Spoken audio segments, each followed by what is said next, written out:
All right, we are taking you on an adventure today, something a little different than what we normally do for content. We're taking you to the Street of Dreams.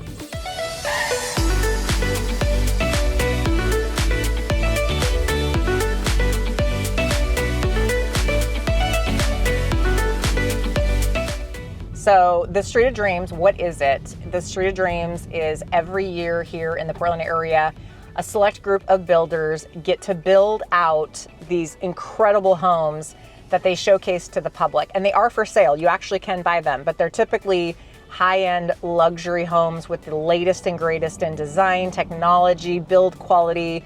And it really is a spectacular thing to go tour because you kind of envision what maybe you could have as a house someday, or maybe you're looking for design and remodel ideas. But either way, they're just fun to go look at. These builders go all out and typically spare no expense, and they use all of the best in vendors, design, the latest and the greatest. And it's a great way to see new features that are like brand new to homes or trends that are coming. That's right. Yeah, when I was growing up, we used to go to the Street of Dreams all the time, and I would say it has a different vibe today than it did back then. And let me explain that a little bit, because back when there was more land to buy, they would buy big parcels of land and they would throw up 6 to 8 high-end luxury homes, and they would go all out. And when I'm talking about luxury, I'm talking about waterfalls under glass walkways and just almost unobtainable features for most houses, but it was sort of designed for that. And those houses would just be spectacles. Nowadays, they've gotten a little more conservative because after we went through the recession of 2008 through 2012, a lot of builders and developers went out of business, quite frankly, and a lot of them had these high-end homes that never sold and put them out of business. So they're being a little more strategic in the types of housing they're building, stuff that's a little bit more like they know they can sell it in a reasonable period of time. It still has the flair. It still has those amazing designs that you would see in the highest quality of homes, but they're not so unobtainable that these houses don't sell. I remember a time when there was actually a few houses that never really sold. It took them years because they were so eccentric. Like I think they made a castle one year in Lake Oswego, and just a very specific type of design that would be very hard to sell to just the general population. But they're fun to go see because you just get to see them completely. It's not even just staged, it's designed. Like the furniture they bring in is the best of the best. Just all the things that they put into these houses really just make you swoon, you know? And a lot of people go and have remodels that they're in the process of doing, and this is kind of their, inspiration, if you will. And they also showcase a lot of vendors. So if you want to know who did the windows or who did the countertops or who put in, the back deck, they have all of those vendors on display on, you can get, basically their marketing pieces. They make sure that you know who you can call to get that same thing to your house if you want to use the same vendors as these do. And a lot of times that's a big deal because, like, for instance, there was a landscaper who used to do a lot of these Street of Dream landscaping, and they get to say, we are a Street of Dream vendor partner. And when you have that, and then you can add it to a house and later sell the house always has this kind of like, ooh, it had a Street of Dreams builder, or it had a Street of Dreams landscaper, or this is the company that, those Street of Dreams builders use to design, whatever it is. So they're kind of like art pieces in a way, but every year it's a little different. Now, this year is very different. So the 2024 Street of Dreams is very different because they're showcasing a lot of houses, but they're not all in the same area. In fact, there's a couple in Lake Oswego, but they're not next to each other. There's a few out in Hillsboro. There's some in Northwest Portland.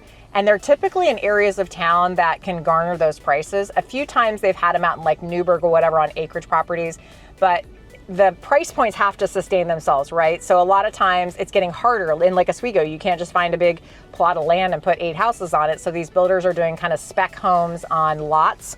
And that's what we're gonna see today is we're gonna show you one home in Lake Oswego by a very well-known, very well-renowned, very respected builder. And we're gonna give you a walkthrough of that floor plan and kind of show you different cool features about it. So come along with us as Eric and I tour the Street of Dreams 2024.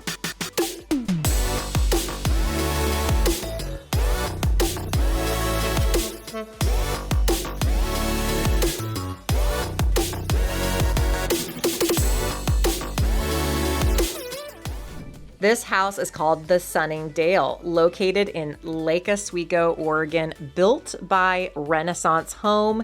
This home was incredible. It's 5,322 square feet, 5 bedroom, 5 bathrooms, and boy, it did not disappoint. Gorgeous, gorgeous staircase. I love the attention to detail that they brought to this home. This home is offered at $4.4 million. I hear they have an offer on it. Not surprised. Check out this main level office. There's something about the moody, dark paint and ceiling that just works. That light fixture I can't get enough of. Everything about this just works. Erica's telling me that I should own this because it has a whole computer room area where you can store all your office space. And yeah, it's just everything about this is just well done. Wallpaper, and then you look at the ceilings and it just has attention to detail. And that light fixture, I can't get enough. The light fixtures in this house, I want them all. There's the young gentleman hosting the open house today. The Street of Dreams, by the way, is a great place to go and tour homes.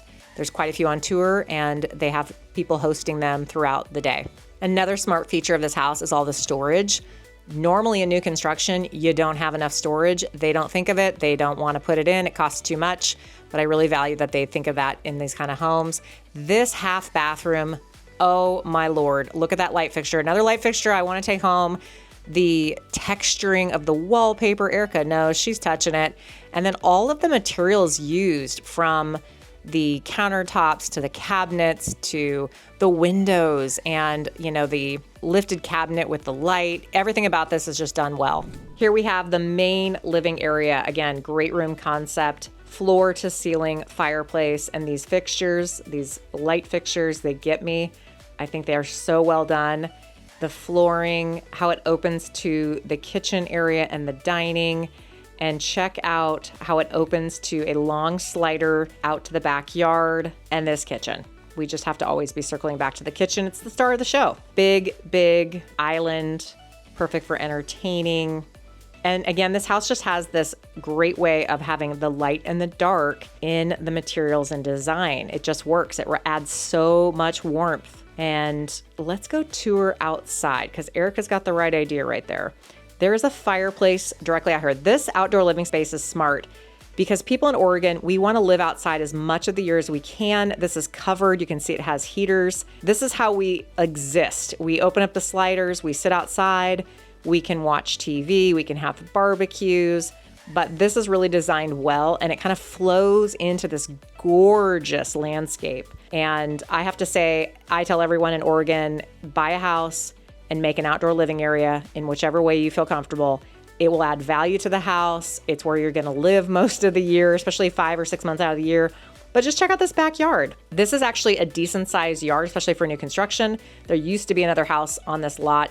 They tore it down to build this, and that's why you have such a mature landscaping. This was professionally landscaped by a Street of Dreams landscaper. Got this back patio, place to eat. You have a little barbecue nook around the corner, so you basically can just kind of live out here. But I love trees, and this is all Oregon right here. This is the Northwest feel.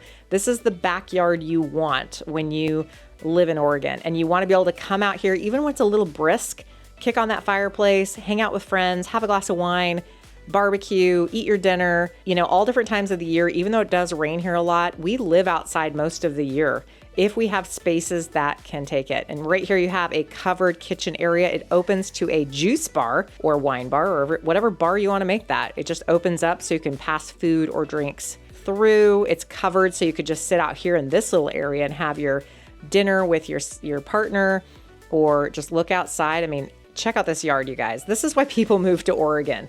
They want the Northwest experience, even though it rains a lot. Now, because it rains a lot, check out these grades. These help facilitate water management to the basement and airflow through the crawl space. But I just love this concept of a little juice bar or coffee bar or wine bar, whichever you want to make it. It's just got this, almost boutique-y, almost like you're in a restaurant or something and you're just belling up to the bar to order whatever drink you have. And this little private nook where you can have your breakfast or your dinners with your family opens to that wine bar, that wine storage, I should say. Here we have the dining room with beamed ceilings. It's large, it's expansive, it's perfectly placed between the kitchen and the outdoor areas. and the great room. This is how you want to live in these houses. They don't have to be so big that you can't be comfortable and cozy. Every little attention to detail in this kitchen, right down to the hood, the lighting, the cabinetry, the gold fixtures, the backsplash tile. And then we walk in this room. This is a mud room going towards the back lower utility spaces. Again, we've got storage. Erica knows, she's opening it up. We love to see storage. And then again, you've got this utility room on the main level. Just, again, a mixture of light and dark. This primary suite has incredible windows that look to the back of the house grounds that is private with trees. This master primary suite bathroom is unbelievable. I was blown away. I loved the elegance and the materials they used, and they put a bathtub right over the view outside. This makeup vanity, smart. I was telling the builder who was walking through the house while we were touring, that was definitely well done. Heated floors, towel rack, heated towel rack. Everything about this house just felt opulent. All the materials, the tile, this builder doesn't spare any expense. One of the things about them that is great is they use the same vendors over and over again because they know the quality and how important that is. You walk down here, we have a his and her walk-in closet. There's Erica. I mean, come on. If this isn't the perfect walk-in closet, I don't know what is. The wallpaper, the light fixtures, just the light coming into the room, the quality of the cabinetry, everything about this is just absolutely perfect. And for all you ladies out there, you know it doesn't get much better than this. It's a perfect size closet, plenty of room. And as we come around the corner here, check out there's the builder, Randy. Hi, Randy. Then we've got the male closet. Look at this. What a vibe, right? It's dark, it's moody, it's got more than enough space for him. And yeah, it's pretty dang awesome to look at this kind of closet. But you just can't get enough of this bathroom. It's perfectly laid out. It's the right sizes, and you can just tell the quality of this builder. I am a sucker for a black and white checkered utility floor. It works. The thing I love about this house is how they blend the dark, moody with the light and bright. It really adds a contrast of cozy and warmth while feeling elegant and rich. We've got lots of bedrooms with their own en-suites. This is no exception. We've got a beautiful, I love the tile they used in that shower. And I love the textures and the materials. Everything just works.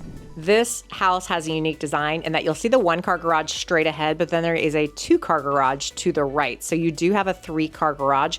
This allows you to get more house on the lot.